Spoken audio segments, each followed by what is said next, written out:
Welcome to Kardec Radio, where you nourish your soul daily. As you wait for our next program, The Medium's Book, visit Kardec Publisher at kardecpublisher.com to check out our latest books. Also, check out our Kardec Flicks, Spiritism in a Click.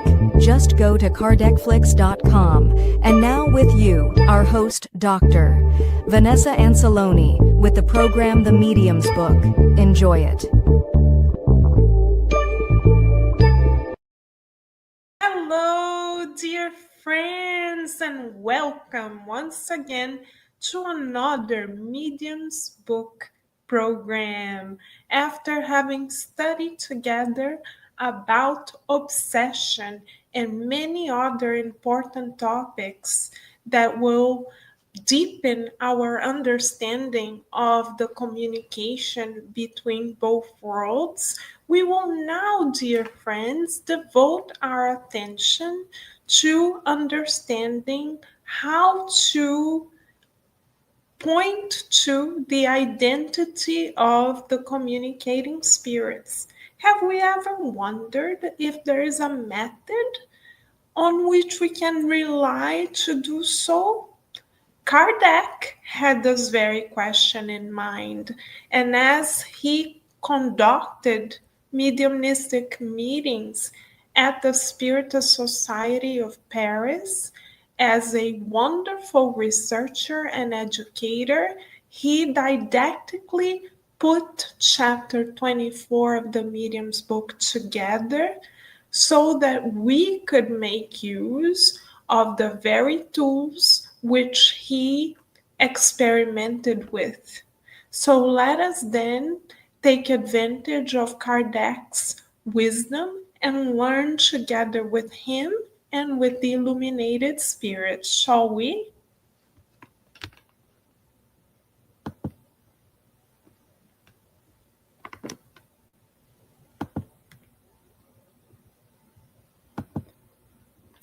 One moment as we share the slides with you.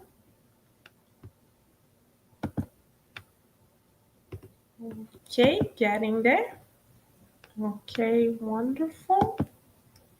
All right, so our focus tonight will be on identifying the communicating spirits in a mediumistic meeting, relying first and foremost on the experience of Kardec in such settings. Let us then begin, dear friends. Kardec, based on his experience, explains to us that yes, it is possible to prove the identity of spirits differently than we do while incarnated, he explains, because there are no documents with which we can identify a particular spirit. So, under this circumstance, how shall we go about identifying the communicating spirit? Kardec gave us 3 pillars to look for. One is the type of language that the communicating spirit uses. 2 is the nature of the ideas that they share. And 3 is the spirit's primary main concern, which they express throughout their communication. So let us keep these 3 pillars in mind, shall we? Language, ideas, and primary concern. And why is it important for us to identify the communicating spirit or spirits? One is so that we can educate ourselves. We can learn more about life after life, about the law of action and reaction, about our own tendencies as we learn together with the experiences of the communicating spirit. Also, we can be of help when a suffering spirit communicates in a mediumistic meeting. they are able to find consolation, to find an opportunity for renewal, an opportunity to begin anew. And this is charitable. We are offering to them what we ourselves would like to receive. And finally, it is also to protect the works of the good. When we help spirits who are temporarily ignorant, we are protecting the works of the Christ. For they learn that they can help but not detract others from the work of the Christ. So, once again, the spirits help us learn about our own tendencies. We, in our turn, practice the golden rule, and we also help protect the works of the good as the spirits are given new opportunities and are prevented from hurting the works of the good on earth. Then, how can we prove the identity of the highly evolved spirits now that we know that it is possible to prove their identity and that is important to prove their identity? How can we recognize highly evolved spirits? Kardec tells us that we need to utilize our reasoning. No longer can we rely on blind faith alone. So, making use of his reasoning, Kardec identified important trademarks of highly elevated spirits, which he shares with us. Let us learn together with him. Kardec explains that these highly evolved spirits are kind and benevolent, meaning they have goodwill towards everyone, and they only say good things. They are highly positive. They also concern themselves with matters of the spirit alone. So they will encourage us to practice eternal virtues. For instance, they will encourage us to love more, to be more charitable, to forgive more, to be more understanding, to be genuine in giving of ourselves. But they will not concern themselves with matters of the physical realm. They will also, in their communications, provide us with encouragement and guidance towards greater spiritual progress. Their primary goal, explains Kardec to all of us, is to help others. And their focus is always collective rather than individual. Even if they write a message that is directed towards one particular person, the content of this message is so illuminated that it will inspire everyone's heart. So, illuminated spirits are never exclusive, they are inclusive and loving towards everyone. How about identifying frivolous or low order spirits in practice? How can we identify them? Utilizing reason. Once again, Kardec identified a few trademarks that were confirmed by the illuminated spirits who worked with Kardec in compiling the medium's book. They are the spirits of lower order, are trivial. They focus their attention on material concerns. They are likely to use vulgar, low order language, and they have traces of low order character like self importance, arrogance, sarcasm, and jealousy.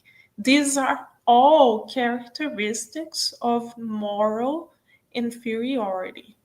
So, dear friends, if we go back to thinking about Andre Lewis's book, The Messenger, psychographed by Chico Xavier, we will see there the true account of mediums who reincarnated with specific tasks in Spiritism. And each and every one of them failed. Why?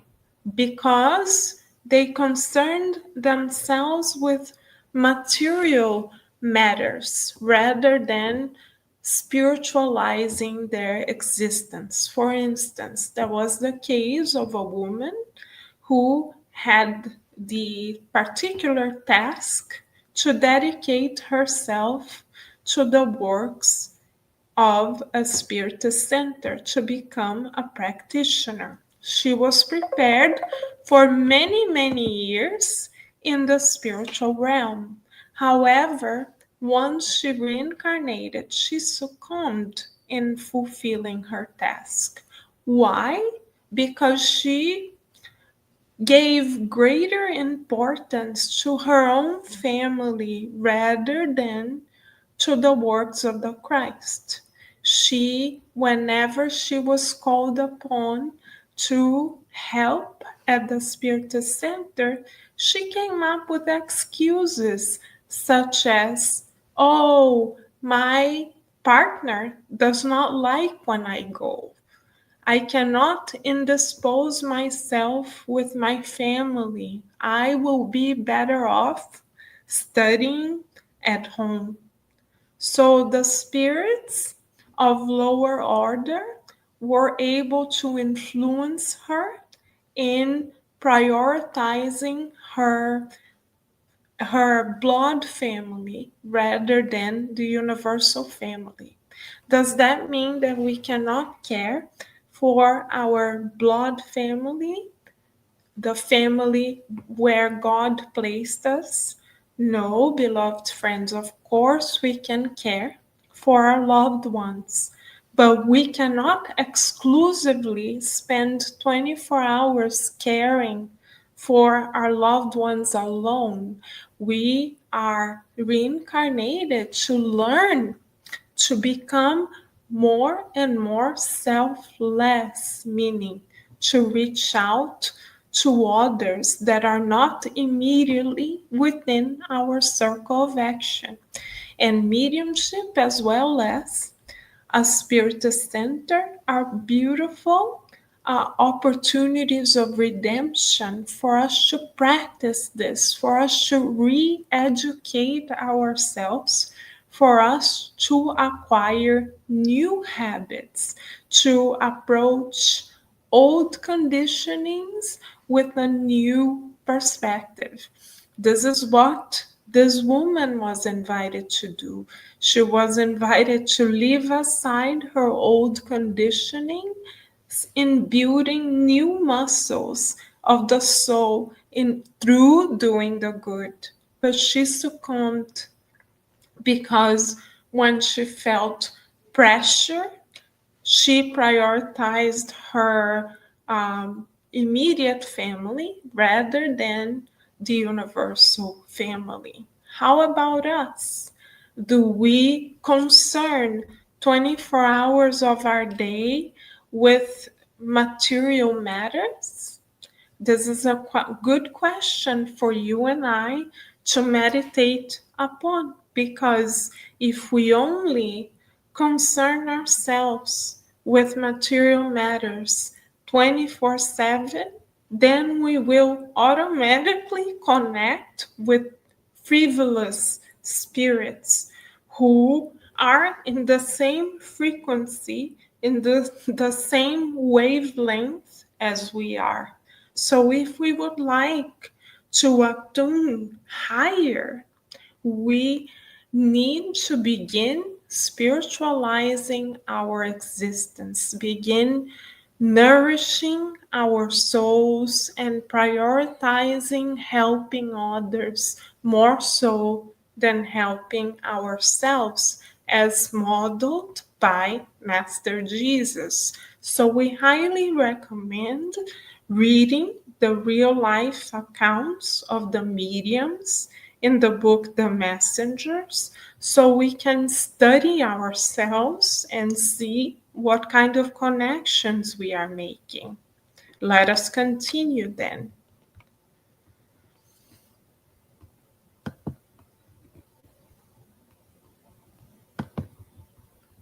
Okay, so they give themselves self importance as well. They are arrogant, they use sarcasm, and they show jealousy. This woman, whom we mentioned from the book The Messenger, gave herself a lot of self importance. Also, in the book Liberation, um, Margarita, who was only concerned with material matters as well, sought for a paid medium, and because this medium also only thought about their own comfort, he attracted many low order spirits. And through his conversation with Margarita, who was there looking for help, he, this medium, helped derail Margarita from the higher spirits plan. The higher spirits plan was for her to seek a spiritist center to receive treatment. However, because she paid for a mediumistic consultation and she was not concerned with truly progressing spiritually, she was deceived by low order spirits who were instruments of her obsessors to derail her from the plan. So instead of seeking for a spiritist center at that moment, she thought that all of her troubles would go away miraculously. So again, the low order spirits were very arrogant and dominating because Margarita, described in the book Liberation, only concerned herself with material matters. So once again, let us stop to reflect on our own case because we are studying together so that we can progress spiritually. So the question for us is, do we consider paying for mediumship? Because in Spiritism, this is a no-no. When we pay, we attract very low order spirits because mediumistic faculties are a form of charity. They are a tool of regeneration. So we don't charge because we are to give freely what we receive freely. And when we go against this precept, we attract very low order spirits. So this is the first question we can think about together. The second question we can think about together is, what are our main concerns on a daily basis? If we could jot down our main concerns, would they be of a material nature or of a spiritual nature? Because this determines, once again, the identity, the types of spirits with whom we are connecting. Food for thought. Let us continue then. Okay.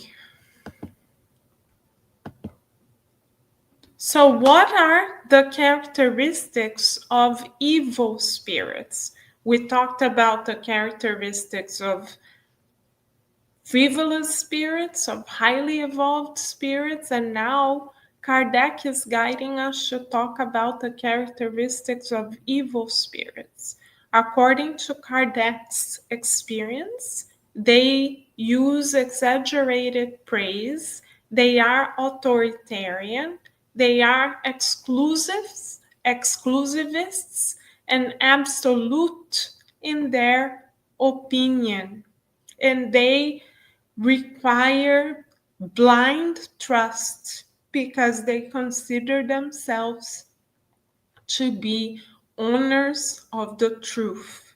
This is once again how many of the cases of failure in the book The Messengers came into fruition, dear friends, because many of the mediums there failed due to their pride.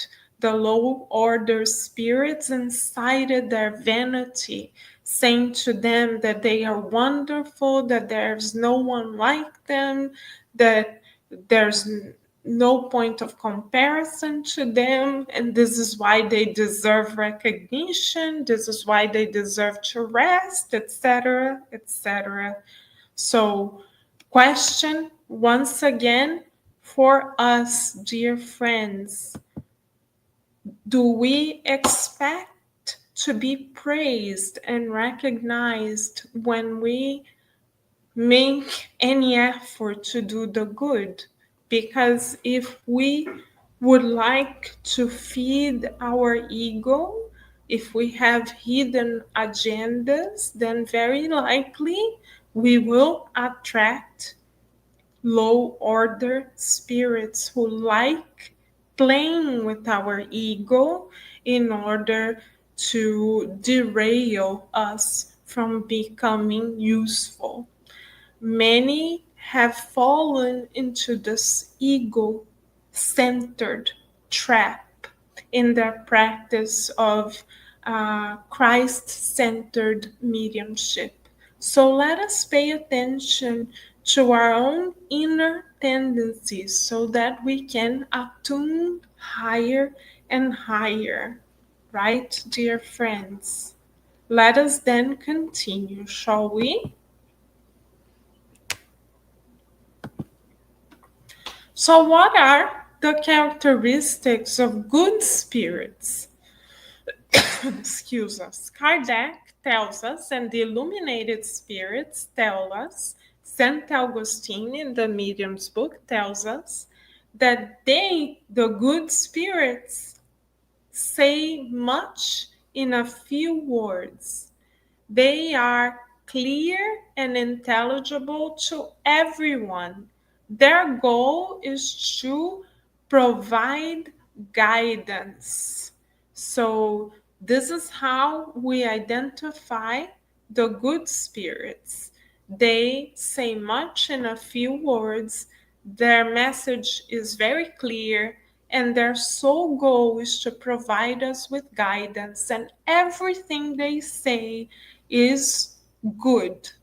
When we receive messages that are mixed with good and criticism, for example, then we know that this does not come from a good spirit, because a good spirit only focuses on the good, particularly the collective good.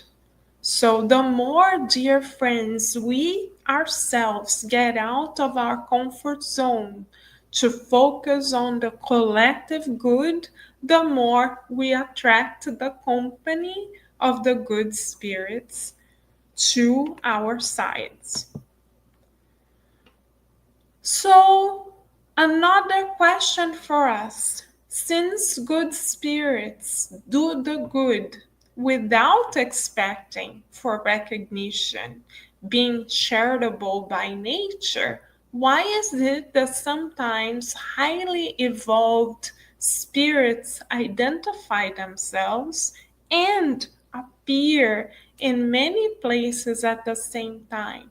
In this picture that we see in our screen, We see Chico Xavier in his mediumistic team, surrounded by Bezerra de Menezes, May, André Luiz, Emmanuel, etc. And how come, for instance, sometimes the spirits identify themselves? Kardec and the illuminated spirits explain to us that they identify themselves solely so that we become more open to receiving their message, but that is not at all important to them. So much so that André Luiz, for instance, is or was a renowned physician in Brazil during his last reincarnation.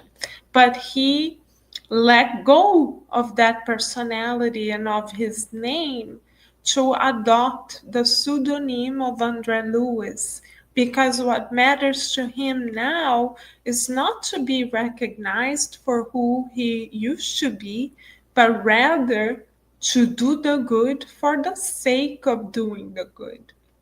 And why then do these spirits sometimes appear in many places at the same time?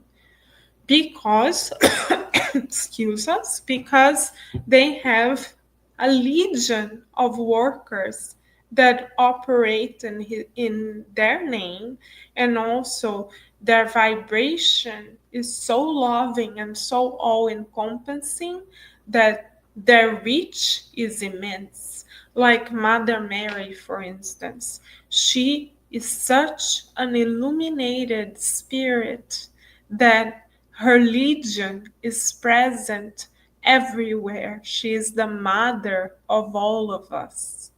What a beautiful blessing, dear friends. And finally, Kardec and the illuminated spirits identify for us the main characteristics of highly illuminated or evolved spirits. They explain to us that, like our guided model, they work tirelessly, selflessly, and anonymously, giving to others what they would like to receive. So, dear friends, this is the guideline for us to learn to work selflessly, meaning without expecting to be recognized, to learn to work for the good of others anonymously without boasting about ourselves and our qualities, because everything that is good in us and outside of us comes solely from God, is a concession of God. And we also work selflessly and anonymously without needing to be identified. Mediumship with the Christ is like this pen, dear friends. This pen doesn't need to be recognized by its name, by its color, by its brand. It will simply fulfill delivering the message of the person who writes it. So our job is to be a pen of the good spirits by surrendering to God's will in this opportunity of redemption, by giving of ourselves anonymously. Most people on earth don't yet even know what mediumship with the Christ is. So it's a wonderful opportunity for us to be useful in the good anonymously and selflessly, a pen in the hands and hearts of the good spirits. This is the proposal for you and I tonight, always taking as a guiding model our beloved Master, Jesus Christ. What a blessing, dear friends. Thank you for the opportunity to be together in the good always. May our Master bless everyone, and let us stay tuned right here to Kardec Radio, where we shall continue to nourish our souls, always learning more about mediumship with the Christ. Thank you, dear friends, and bye for now.